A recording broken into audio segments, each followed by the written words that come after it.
Hello everybody, and welcome to the Scattered Sheep.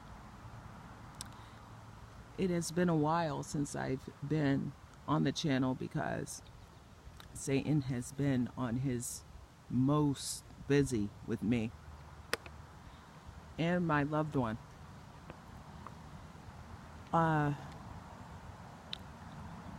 Hashtag Me Too. When that came out, I started hearing people's stories about sexual assault. And then I started to get the feeling that I was going to be sexually assaulted at my job or at home. Because the person that was planning all this was multiple people in management. The next door neighbor was caught peeping through my window by my boo. And he's been doing this for a long time and been telling everybody what he's been seeing. Our intimate life was exploited. And that caused people to sexually harass me. And I was sexually harassed on the sales floor and actually touched inappropriately, very, very not appropriate at all. And that's when I asked for an immediate transfer because it seemed like the whole management crew was part of it. My manager, he would ignore me any other time, ask me what I do on my days off. It seemed like everybody knew information about me that they shouldn't have. I felt like I was already butt naked in chains. There was some people in there that said that they slept with me and all this other stuff because of all these tapes. Her daughter works there at Stop and Shop, and teenage daughter, yes, and they all live together, the Peep and Tom too, and oh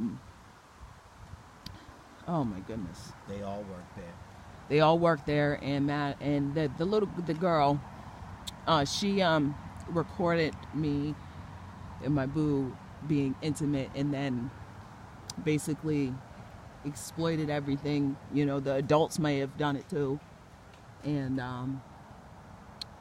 I started to get the feeling that all these men were going to break into my house and sexually assault me. There was men stopping by the house, and then the minute I turn on the light, they'll keep going. Guys at the store would follow me around, So I asked for a transfer. And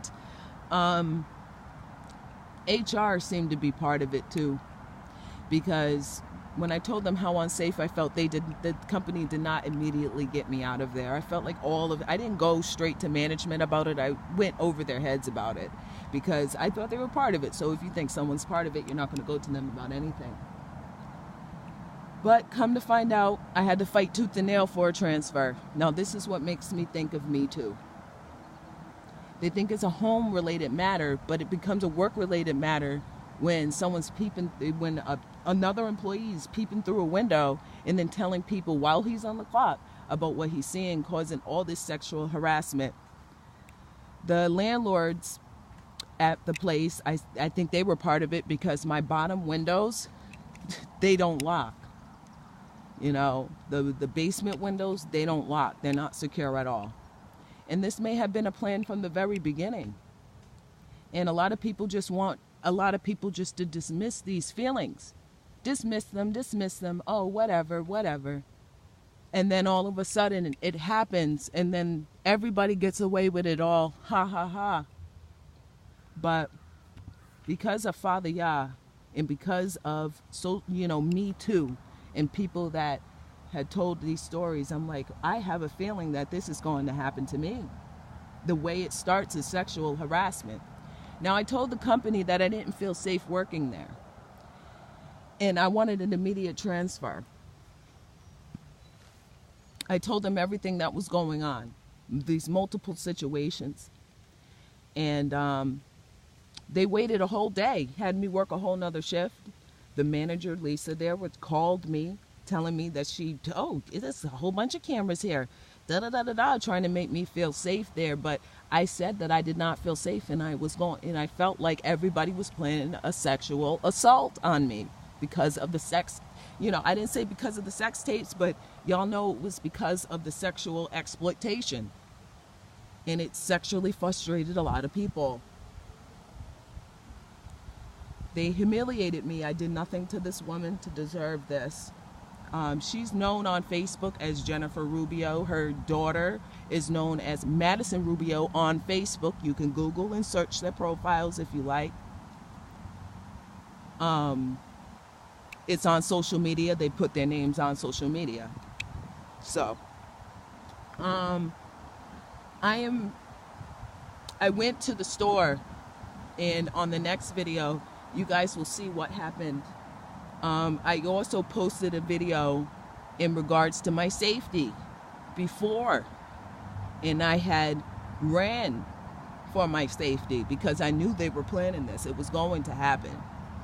It starts off with getting touched, and then the company it's nothing. But it is something. And when you get a feeling like that, don't ignore it. When Father Yah tells you to go, it's time to go. That's it. And Father Yah told me it was time to go before I was in danger. I was in serious danger. Praise Father Yah. And on the next video, you will see the video that I posted on Facebook in regards to my safety. And then you will see the video of when me and my boo went into Stop and Shop and started to just be customers there. And you will see the person that exploited me for no reason. I didn't do nothing to her. If it was up to me, nobody would have known we were neighbors because I never spoke to anybody. I just did my work. I had to quit my job. So, thank you. Hold up. I just want people to understand that as a man, I confronted this peeping Tom, the night manager. Okay?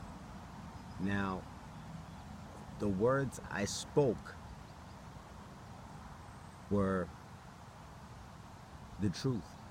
I let him know that he was caught, okay?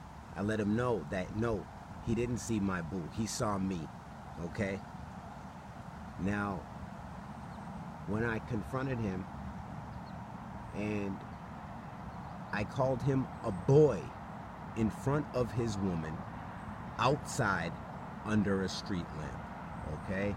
So I just want everybody to understand that this man did absolutely nothing. He said absolutely nothing, okay? He just continued to sit there and smoke a cigarette while I was doing the finishing touches of pulling up the weeds that were mysteriously planted on the property. And cultivated with a dead decapitated bird. Honestly, I really never seen weeds that were this cared for, all right? But this man said nothing, did nothing, was punked, is a punk, okay? But the bottom line is when he got up to walk to his car to go to work, he still said nothing. He just had a sinister smile, okay? So, really, like, any man that's called a boy in front of his woman and does nothing. And accused of being a peeping Tom when a 16-year-old girl lives there and works at the place. It speaks volumes. It does, So he just smiled because I knew that he was planning something bad. Now, HR, they waited a day to transfer me.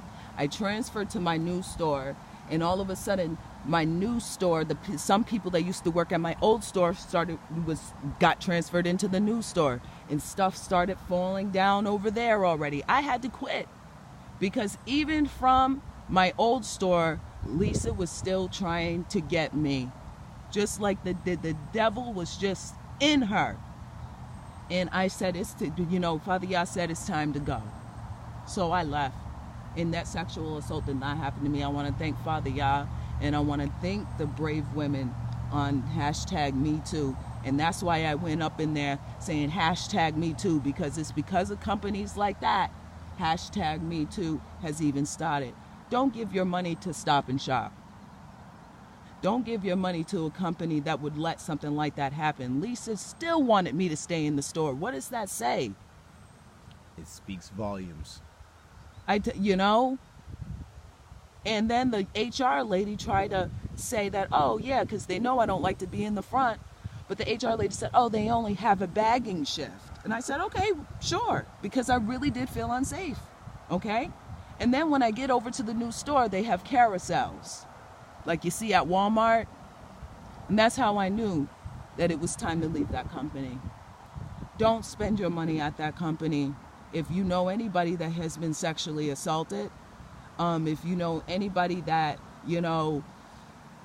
just has been sexually harassed by a manager and the manager got away with it, and the people around them started doing it, customers started trying to harass me. So I want to thank you for listening, Scattered Sheep, and there will be a video that I posted on Facebook if about my safety before I fled.